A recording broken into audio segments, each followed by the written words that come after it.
लड़की ने कहा पापा दरवाजा खोल दो। पापा सोच में पड़ गए। 20 साल में पहली बार इसने मुझे पापा कहा और वो डर गए दरवाजा खोलने से। पापा ने कहा गुड़िया। लड़की ने बोला पापा मैंने कहा ना बहुत ठंड लग रही है, प्लीज दरवाजा खोलो। पापा ने जब झांक कर देखा तो बाहर कोई नहीं था। फिर भी उन्होंने दरवाजा खोलने का सोचा, तभी उनका फोन बजा। मैसेज आया बेटी का, पापा मैं 10 मिनट में घर आ रही हूँ। स्टीव के होश उड़ गए। बाहर जो खड़ी थी वो बेटी नहीं थी। पापा ने बोला ब्रूक। लड़की ने बोला पापा मैं सच में परेशान हो रही हूँ। पापा ने बोला लेकिन तुमने मुझे कभी पापा कहकर बुलाया ही नहीं। लड़की ने बोला क्या बोल रहे हो? फिर मैं अब थक गई हूँ, अब मैं अंदर आ रही हूँ। पापा ने झूठा हाँ कहा और बरामदे की लाइट ऑन कर दी। फिर उन्होंने बाहर देखा, बाहर फिर से कोई नहीं। नीचे झुककर मेन स्लॉट से देखा, बाहर खाली। लेकिन सामने बाइक के शीशे पे देखा, दरवाजे के ऊपर कोई उल्टा लटका हुआ है। अचानक बाहर से जबरदस्त आवाज आई। लड़की जैसी आवाज ने बोला दरवाजा खोलो। पापा समझ गए ये इंसान नहीं कोई और ही चीज है जो इंसानों की आवाज कॉपी करती है। डर के मारे वो सोफे के पास तक गए और छुपा हुआ हथियार निकाला। जैसे ही हथियार लोड किया, पत्नी की आवाज आई, हेलो मैं हूं, मैंने तुम्हें बहुत मिस किया, दरवाजा खोल दो, हमें फिर से परिवार बनाना है। पापा का दिल डगमगाया, लेकिन उन्होंने खुद को संभाला और तुरंत बेटी को कॉल किया।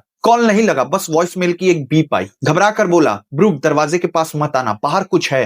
तभी बाहर से बेटी की जैसी असली आवाज आई, साथ में पुराना वॉइस मेल भी बजा। तभी पापा ने चिल्लाया और कहा ब्रूक ऊपर मत देखो, वो इंसान नहीं है। लड़की जैसी आवाज ने बोला प्लीज दरवाजा खोलो, मैं मजाक नहीं कर रही हूँ प्लीज। फिर वही आवाज चिल्लाने लगी। लड़की जैसी आवाज ने बोला ये मेरे पीछे है। पापा अंदर से टूटने लगे। अब उनको समझ में नहीं आ रहा था दरवाजे के बाहर सच में उनकी बेटी है या फिर वो खतरनाक चीज जो लोगों की आवाजें निकालता है।